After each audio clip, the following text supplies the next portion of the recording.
and welcome to this video on the Assessment and Evaluation Plan for the Provost Teaching and Learning Grants, which are sometimes referred to as Provost-funded projects, or PFPs. If you are watching this video, you may be in the process of developing a proposal for one of these grants, or you may be an award recipient who is hoping to get started on developing an assessment and evaluation plan. In this video, we will focus on the Innovative Course Redesign Grant and the Innovative Module Redesign Grant. Please contact the CTL if you are interested in additional resources for assessing and evaluating a large-scale grant or a massive open online course, also known as a MOOC. In this video, you will learn how to define assessment and evaluation in the context of teaching and learning, why an assessment and evaluation plan is important for these projects, and what key questions the assessment and evaluation plan will help you to answer. The second half of this video will take you through the CTL recommended assessment and evaluation framework with resources and worksheets to help guide you step by step. Assessment versus evaluation. Drawing from Chatterjee's definitions in designing and using tools for educational assessment, we define assessment as a process of measuring a specific construct through the use of instruments or other tools. With assessment, you're focused on identifying the construct or thing you want to measure, and then identifying the best tool or tools to measure it.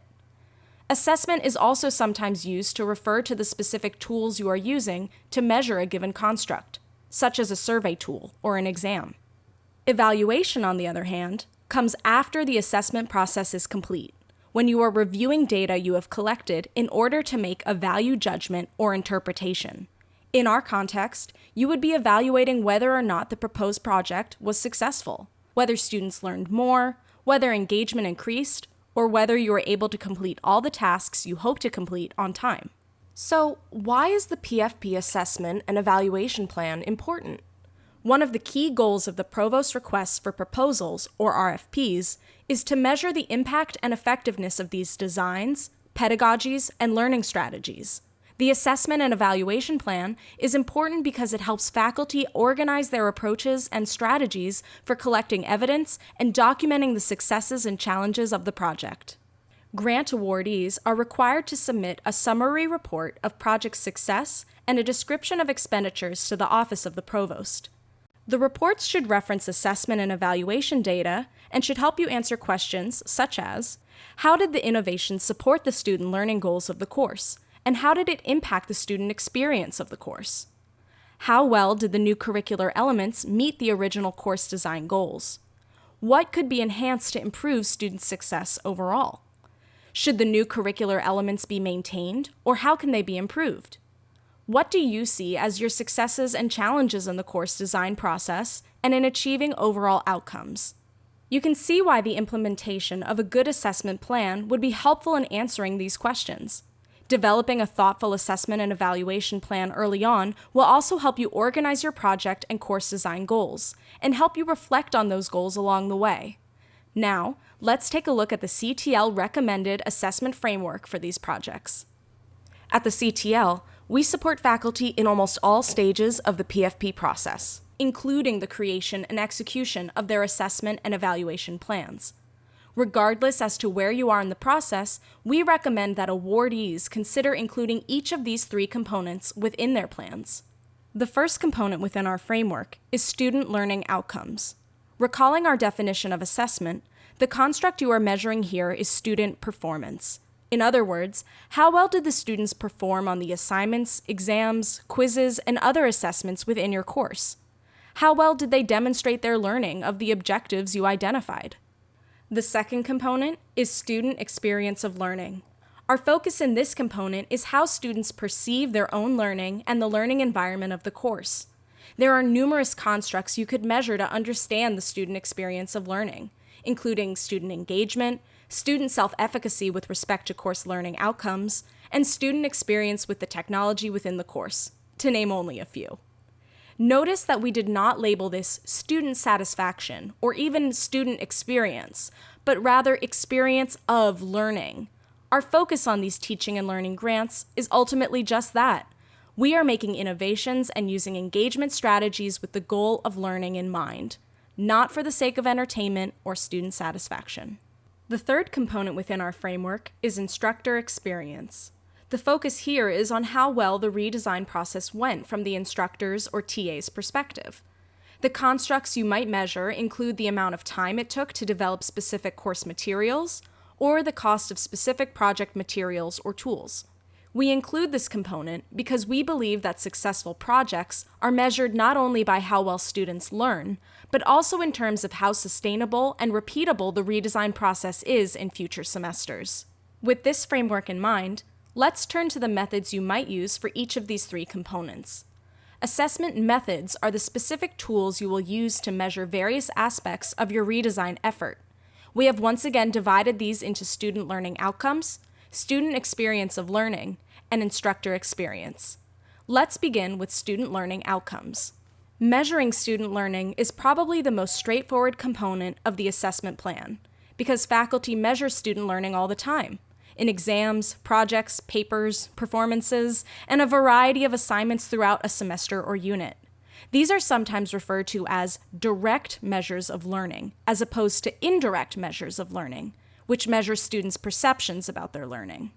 In the context of a redesign project, we want to be specific about the assignments we focus on and to keep the goals of the project in mind. For example, if an award recipient is planning to flip a particular portion of their course to make more class time for active learning, we will first identify the specific learning outcome we want students to demonstrate. Then, we would need to identify where in the context of the course that specific skill or knowledge area is being measured. If it's on the exam, we want to focus on the specific items on the exam that measure those skills or knowledge areas rather than looking at the overall exam scores. Even better, if you used a pre-assessment at the beginning of the semester to see how much students knew about the subject area, you could compare the data from the pre-assessment to the exam data to see if there were any improvements before and after the specific in-class learning activities. For projects, essays, or performances, we also encourage you to develop a rubric if you do not already have one. The CTL is happy to work with you to design a rubric or adapt it from an existing template, such as the value rubrics from AAC and U. When it comes to measuring the student experience of learning, there are many methods to choose from. Surveys are an inexpensive and efficient option for collecting pre- and post data within a course.